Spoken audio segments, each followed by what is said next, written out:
The night sky over Europe burned a dull, angry red on February 3, 1945, as if the heavens themselves were trying to illuminate the truth humanity had spent 6 years trying to hide.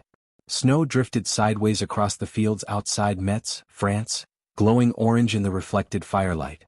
The wind carried the distant groans of engines, the rattling of steel, and beneath it all, a low, pulsing hum that soldiers would later describe as a ghostly heartbeat. It was the sound of an army that wasn't really there. On that frozen night, a convoy of American trucks, more than 600 headlights piercing the darkness, appeared to be rolling east toward the German border. Yet if a German spotter had leaned forward with better binoculars, he would have noticed that the engines weren't firing in unison. Some of the vehicles weren't even moving. A few were nothing but canvas frames stretched over wooden skeletons, their wheels stationary, their shadows flickering like illusions born from desperation. It was one of the strangest, least believed operations of the war, part engineering, part theater, part psychological warfare. And it was only one of dozens of secrets buried beneath the ruins of World War II. For generations, we've been taught the familiar story of the conflict: grand strategy, heroic sacrifice, and the clash of empires fighting for the fate of civilization. But history, when viewed from the shadows, tells a far stranger tale. There were men who fought with rubber tanks, others who launched entire offensives based on false diaries, and still others whose existence was so classified that their names never appeared in official records. While soldiers stormed beaches and tanks clashed on open plains, an entirely different war was unfolding, hidden from public view, concealed behind the curtain of secrecy. This documentary reveals 3 of the most unbelievable secrets of World War II, each so improbable that even many veterans refused to talk about them. Not because they were ashamed, but because nobody would have believed them. The first begins in the quiet English countryside, where sound engineers and set designers from Broadway and Hollywood were drafted into service. Their mission: create an army out of smoke, paint, and deception. These artists, carpenters, and radio magicians formed the backbone of what became known as the Ghost Army, a unit so effective in the art of illusion that German generals would later attribute entire phantom divisions to their trickery. The second secret lies deeper, in a place far colder: the forests of the Soviet Union, where the Red Army deployed one of its harshest and least discussed forces, the Strafbat or penal battalions. These weren't soldiers in the traditional sense. They were prisoners, deserters, political dissidents, and ordinary men caught in the machinery of terror, forced into the most dangerous roles imaginable. Their existence was denied for years, hidden behind the iron veil of Soviet secrecy. The third secret was forged under a mountain in Bavaria, a sprawling complex of hidden rail lines, tunnels, and caverns where Germany built some of the most advanced weapons of the 20th century. Jets that outran propeller aircraft by almost 200 miles per hour. Rockets capable of crossing oceans. Experimental aircraft shaped like discs. Here, deep beneath the earth, Nazi engineers built prototypes so far ahead of their time that Allied scientists could hardly believe their eyes when the war ended. Yet what makes these secrets so shocking isn't simply their strangeness, it's the contradiction at their core. For while the world saw a global struggle fought with tanks, planes, and massed armies, these hidden stories reveal a different truth. That sometimes, illusions matter more than firepower, desperation drives innovation, and human endurance can outlast even the most terrifying machinery of war. It is this contradiction that defines the tension of our story. On one side stood the industrial might of the Allies, millions of workers, convoys of trucks, airborne fleets, supply chains stretching across oceans. They wielded power on a scale the world had never seen, building everything from atomic reactors to inflatable tanks. Their victory seemed inevitable, unstoppable, backed by resources no Axis power could dream of matching. On the other side stood the totalitarian systems of Nazi Germany and the Soviet Union, rigid, brutal, and fueled by ideology. Germany sought salvation in engineering miracles. The Soviets relied on the raw, brutal manpower of a society hardened by fear. Each, in its own way, turned to secrets when defeat or disaster loomed. Yet for all their differences, both sides shared something profound: a willingness to push human beings into the realm of the unthinkable. This secret war was fought in shadows. In makeshift studios where painters camouflaged artillery with dazzling patterns, frozen forests where unarmed prisoners were ordered to walk minefields, subterranean factories where children assembled rocket components by lamplight, radio trucks where actors impersonated entire army commanders to mislead enemy scouts. And though these operations shaped battles and saved, or cost, thousands of lives, they remained buried beneath post-war myth-making. Nations built narratives that glorified victory and obscured the uncomfortable details. Soldiers returned home with stories that sounded too surreal to tell. Governments locked documents in vaults for half a century. Historians debated the morality, the necessity, and the impact of these hidden operations. But now, with the benefit of time and evidence, we can finally explore this strange, secret world. Tonight we peel back the veil. We return to the England of 1944, where a handful of sound engineers prepared to fool an entire German corps with nothing but speakers and imagination. We march with the Strafbat, whose members fought not for glory but for the slimmest chance at redemption. And we descend into the tunnels of the Alps, where engineers struggled to build weapons so advanced the world wouldn't see their true descendants until decades after the war. Each of these stories reveals something unsettling but profoundly human. That in moments of unimaginable crisis, people will do whatever they must to survive, whether that means building illusions, enduring impossible suffering, or reaching for technologies that exceed the moral boundaries of their age. This documentary is not just a catalog of strange events. It is a study of how war pushes nations beyond the limits of reason. It is a journey into the psychological battlefield, into the minds of men who created, concealed, endured, and sometimes perished for these secrets. Because in the end, the most shocking truth of World War II isn't the weapons or the deception or the subterranean laboratories. It's the revelation that the fate of millions sometimes rested on things the world never saw, and that the war we think we understand was shaped by forces operating in silence and darkness. This is the secret war. This is the story behind the stories. And as we uncover these hidden chapters, the Ghost Army's invisible victories, the Strafbat's tragic heroism, and the subterranean laboratories of the Third Reich, we will confront a deeper truth about the human condition. That the real power in war lies not only in strength, but in imagination, fear, and the desperate, often extraordinary decisions made when nations stand at the edge of ruin. Welcome to Shocking WW2 Secrets You Won't Believe Are True. A journey into the shadows of the greatest conflict in human history, where deception battles reality, innovation meets madness, and human endurance reveals its most extraordinary forms. When shadows became weapons. The illusion makers, the Ghost Army. The story begins in the quiet English countryside, far from the roar of artillery or the churn of tank treads. In the spring of 1944, as Allied planners prepared for the greatest amphibious invasion in history, a strange collection of men arrived in the village of Kensington-on-Thames. They did not look like soldiers. Some wore long coats splattered with paint, others carried sketchbooks instead of rifles. A few dragged crates filled with coiled wires, amplifiers, and heavy speakers stamped with the insignia of the U.S. Army Signal Corps. Many had come straight from art schools, advertising agencies, stage productions, and Hollywood sound departments. Their names rarely appeared in official records, but their mission would shape the course of the war. They were part of the 23rd Headquarters Special Troops, soon to be known as the Ghost Army. For weeks, they studied aerial photographs, German intelligence patterns, and the sound signatures of tanks and trucks. In barns converted into workshops, they painted full-size inflatable Sherman tanks using rubberized canvas. Others welded frames for fake artillery. Radio operators practiced imitating the transmissions of entire divisions. Their job was not to fight, it was to pretend to fight, to convince German commanders that phantom armies were gathering where none existed. But the tension underlying their work was unmistakable. The Allies needed deception because victory was not inevitable. The Wehrmacht still controlled the French coast. The Luftwaffe was wounded but dangerous. And a single miscommunication, a single German corps sent to the wrong beach, could doom the invasion. Meanwhile, across Europe, in a very different world, another group prepared for their own deadly role. 2. The Forgotten Fighters, Soviet penal battalions. Far from England's green fields, buried in the forests outside Smolensk, the Soviet Union built a force forged from desperation.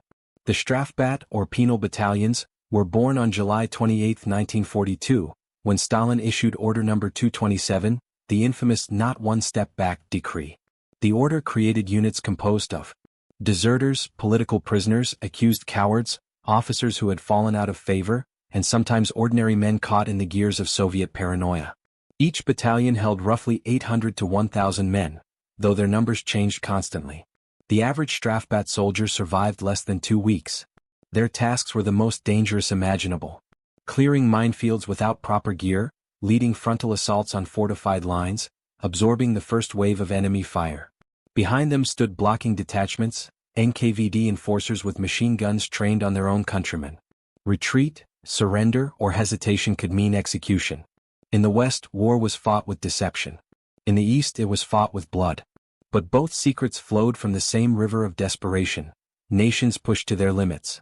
Meanwhile, deep beneath the mountains of Germany, a different kind of desperation took root. 3. The engineers in the mountain Germany's underground factories. By late 1943, Allied bombers were dismantling German industry city by city. Aircraft plants in Augsburg, shipyards in Hamburg, engine factories in Berlin, all were collapsing under relentless raids. The Reich's survival now depended on an extraordinary gamble: moving production underground. The most important of these locations lay near Salzburg, Nordhausen, and deep within the Obersalzberg region. Engineers blasted tunnels through bedrock, carving more than 100 kilometers of interconnected passages. Inside these caverns, illuminated by dim lamps suspended from dripping ceilings, Germany built wonders of technology. The V-2 rocket, the world's first ballistic missile, the Me-262, the first operational jet fighter, the Horten Ho 229, a flying wing jet prototype decades ahead of its time, guidance systems for future cruise missiles, experimental aircraft that Allied commanders simply did not believe existed. But these marvels came at a horrifying price. Tens of thousands of forced laborers, prisoners from Buchenwald, Dora Mittelbau, and camps across occupied Europe, worked under impossible conditions. Many died from exhaustion, starvation, or collapsing tunnels. Their names, unlike the names of the engineers, were rarely recorded. Even as Germany crumbled, these underground factories became the beating heart of a war machine still trying to invent itself out of defeat. 3 secrets, 3 fronts, 3 glimpses into humanity at its edge. The stage was set for the turning points that would expose these hidden worlds. ICT-2, the turning point, when secrets became strategy. D-Day's Invisible Army. The Ghost Army's first major test came weeks before June 6, 1944. Allied intelligence needed Germany to believe the invasion would strike at Pas-de-Calais, not Normandy. To create this illusion, the Ghost Army constructed a massive fake force, the 1st U.S. Army Group, FUSAG, under the command of General George Patton, whose reputation alone was enough to terrify German strategists.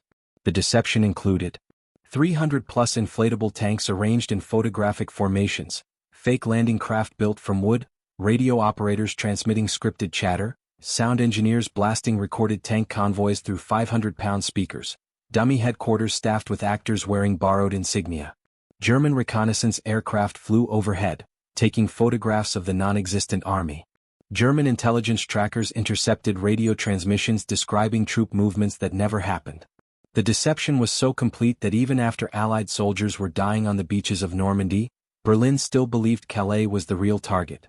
This illusion saved tens of thousands of lives. 2. Battle for redemption, the Strafbat at Kursk. For the men of the penal battalions, redemption, if it came at all, arrived only through blood. One of the most brutal turning points occurred during the Battle of Kursk in July 1943, when the largest tank battle in human history erupted across the Russian steppe. Soviet commanders deployed penal units as shock troops, ordering them to disrupt German infantry lines and sow chaos before the armored titans clashed. A captured German account described seeing waves of men charging without helmets, without proper weapons, shouting like condemned souls. Soviet reports claimed that some Strafbat soldiers charged through minefields to force the enemy to reveal their positions. The penal battalions suffered horrific losses. Some units lost 80% of their men within hours. But their sacrifice delayed and disrupted the German advance long enough for the Red Army's armored forces to respond. The largest German offensive in the east stalled, then collapsed. For a handful who survived, the reward was reinstatement into regular units. For most, the battlefield became their grave. 3. The Reich's last hope, jet power underground. The turning point beneath the Bavarian mountains came in late 1944, when the Luftwaffe deployed operational Me-262 jet fighters. Their speed, nearly 540 miles per hour, made them nearly untouchable to Allied propeller aircraft. In testing, a single jet shot down 3 B-17 bombers in minutes.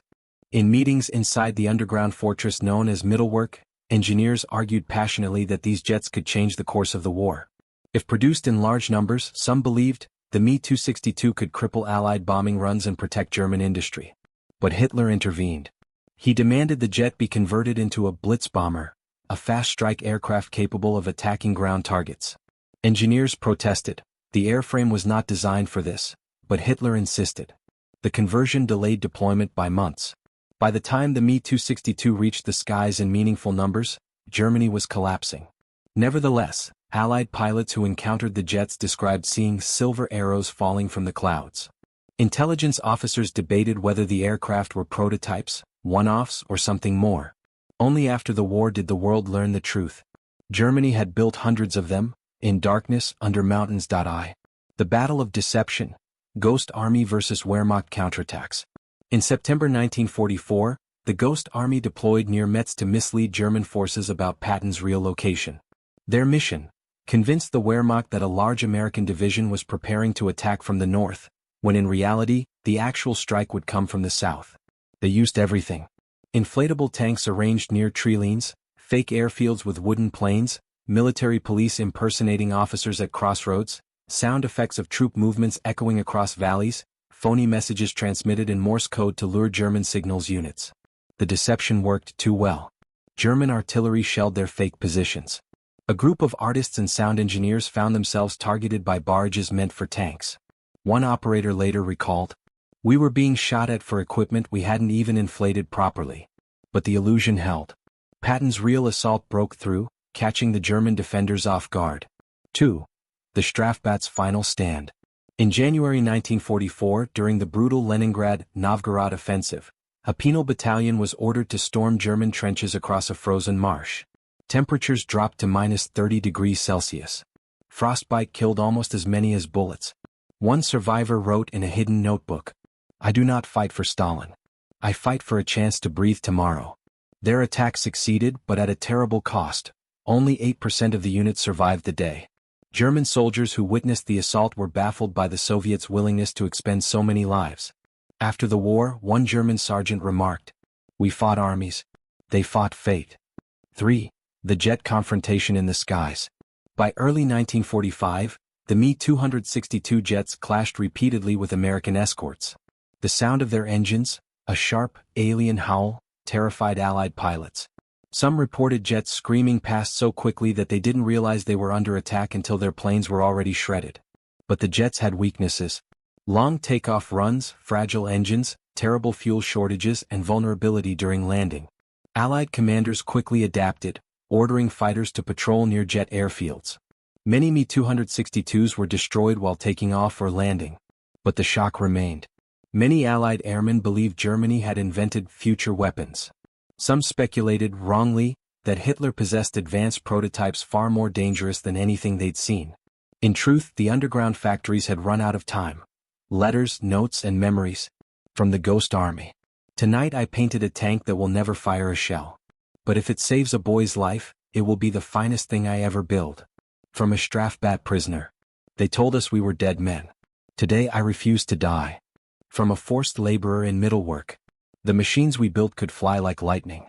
But we died in darkness." From an Allied pilot after encountering a German jet. "It moved like no plane should move. For a moment I thought we were fighting the future." The Ghost Army conducted 22 large-scale deceptions, influencing everything from Patton's advance to the Rhine crossing. Their illusions may have saved 30,000 Allied lives, according to post-war analysis. The Soviet Strafbat lost an estimated 422,700 men, a number long suppressed by the USSR. The Me-262 was produced in 1,430 units, though fewer than 300 saw serious combat. Nearly 20,000 prisoners died constructing the V-2 rockets. German jets shot down more than 500 Allied aircraft, but too late to change the war. Meanwhile, the psychological impact was enormous. German commanders began doubting their intelligence reports, unsure if armies were real or illusions. Soviet soldiers recognized the brutality of their own government but clung to survival. Allied planners discovered the value of deception as a weapon. Engineers realized the future of warfare belonged to jets and rockets. These three secrets: deception, sacrifice, and innovation, reveal the war's deeper truth. World War II was not only a conflict of armies, but of imagination, fear, and survival. The Ghost Army showed that creativity could shield lives. The Strafbat proved that tyranny extracts its highest price from its own people. The underground factories revealed the terrifying potential of human genius unbound by morality. Together, they form a portrait of a world pushed past the brink, where nations gambled everything, including their humanity, to survive. Almost equals 1,700 words.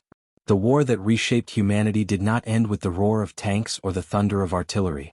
It ended with silence, the kind that settles over ruined cities, empty trenches, and the quiet corridors of underground factories. As the guns faded in May 1945, the world stood among the ashes of an era defined not only by the battles we remember, but by the secrets we had never known. The Ghost Army folded its rubber tanks and packed its silent speakers into crates. The penal battalions were dissolved, their surviving members scattered back into the immense machinery of the Red Army. The tunnels beneath the mountains fell eerily still, their once thundering workshops abandoned, littered with the wreckage of unfinished dreams. Yet the legacy of these hidden stories would echo far beyond the war's final day. For the Ghost Army veterans who had fought with illusion rather than bullets, the end brought an unusual kind of invisibility. Their deeds remained classified for decades. Many returned home unable to speak of what they had done, not because it was shameful, but because the world was not ready to hear of a war fought with paint, sound, and deception. One of them would later write, "Our victories left no graves, only shadows." But their influence was profound. The success of their operations shaped the future of military strategy. During the Cold War, NATO planners borrowed heavily from their methods. Radio deception, inflatable decoys, and sonic warfare became part of standard doctrine. Even in modern conflicts from the Middle East to Eastern Europe, armies deploy inflatable aircraft, false transmissions, and staged movements inspired by those early illusionists. Their hidden war, once dismissed as impossible, became a blueprint for battles fought not through brute strength, but through perception and belief. Meanwhile, far to the east, the story of the Strafbat underwent its own transformation. For decades after the war, the Soviet Union refused to acknowledge their existence. Official history celebrated heroic tank crews, fearless riflemen, and partisan fighters. But the penal battalions were ghosts, erased from records and memory. Yet their sacrifices had shaped the Eastern Front in ways the world could not ignore forever. After the fall of the Soviet Union, archives opened. Historians uncovered dusty ledgers listing tens of thousands of men sent to Strafbat units. Letters emerged, hidden for decades in attics and cellars, describing the brutality of their service.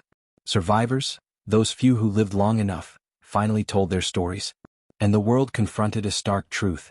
That one of the most decisive forces in the war had been forged not from patriotism, but from fear, coercion, and the raw instinct to live through another dawn.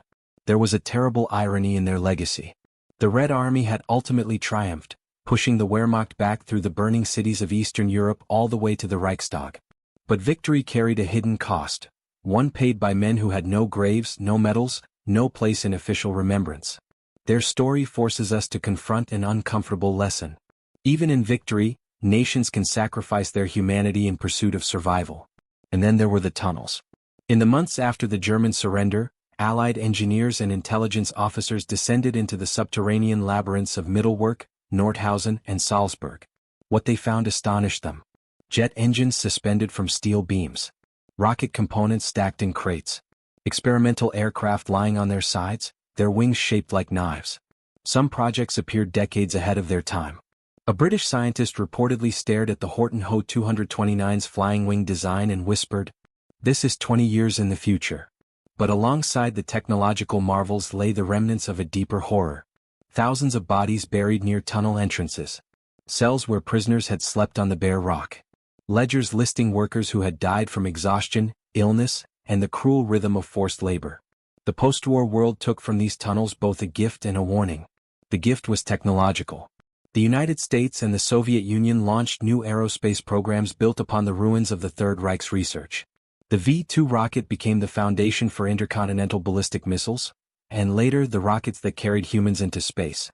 In this dark irony, the same technology that rained destruction on London helped carry humankind to the moon. But the warning was moral, and it was far more haunting. That human brilliance, unrestrained by conscience, can create wonders that change civilization, or destroy it entirely. When we stitch these three secrets together, a single thread emerges. The Ghost Army revealed the power of imagination. The Strafbat exposed the depths of sacrifice demanded by tyranny. The underground factories demonstrated the terrifying reach of human innovation. Each story in its own way shows a world pushed to its breaking point, where ordinary boundaries collapsed, where people were asked to do the impossible, and where nations gambled their future on ideas that seemed to defy reality itself. But they also reveal something more profound. For all the machines and weapons and strategies, the real story of World War II, the one buried beneath the textbooks, is the story of people. The artist who painted a tank to save a life. The prisoner who charged a trench because the alternative was a bullet from behind. The engineer who built a machine faster than anything that had flown before, unsure whether it would end the war or prolong it. These human realities remind us that even the most shocking secrets are not about technology or tactics, but about the fragile, extraordinary choices individuals make under impossible circumstances. One Ghost Army veteran later summed up the contradiction best. "We fought with illusions because the world had become too real." In the decades after the war, historians pieced together these hidden stories. Veterans spoke. Documents surfaced. And the world finally glimpsed the war behind the war, the conflict fought in shadows, where truth was as valuable as steel, and deception could be as deadly as a machine gun. Today the lessons endure. In an age defined by information, where perception often shapes reality, the Ghost Army reminds us that the stories people believe can be more powerful than the weapons they wield. The Strafbat warns us of the dangers of authority unchecked by humanity, of governments that see people not as citizens, but as expendable tools. And the underground factories stand as monuments to both the heights of technological imagination and the depths of moral collapse. As this documentary draws to a close, we return to the image that opened our journey, the night sky over Europe, glowing red with the reflection of war. Beneath that sky, armies clashed, nations crumbled, and secrets were born in silence. But now, in the soft light of history, those secrets have become something else. Lessons, fragile, painful, and essential, for every generation that follows. Because the ultimate truth of World War II is not hidden in the shadows of a tunnel or the whisper of a radio transmission. It lies in the choices people made when confronted with impossible dilemmas. And so we end where all great histories end, not with the turning of a page but with a recognition that every civilization, no matter how powerful, is shaped not only by the battles it fights openly, but by the decisions made in darkness, in desperation, and in hope. And if there is one final message these secrets leave behind, one echo that carries from the past into our own uncertain present, it is this. In the end, the greatest force in war is not the weapon, the machine, or the strategy. It is the human mind, capable of deception, endurance, cruelty, and unimaginable brilliance. These were the secrets that shaped the most devastating conflict in history. These are the stories buried beneath the headlines. And they remind us that even in the darkest hours, truth, however hidden, still matters.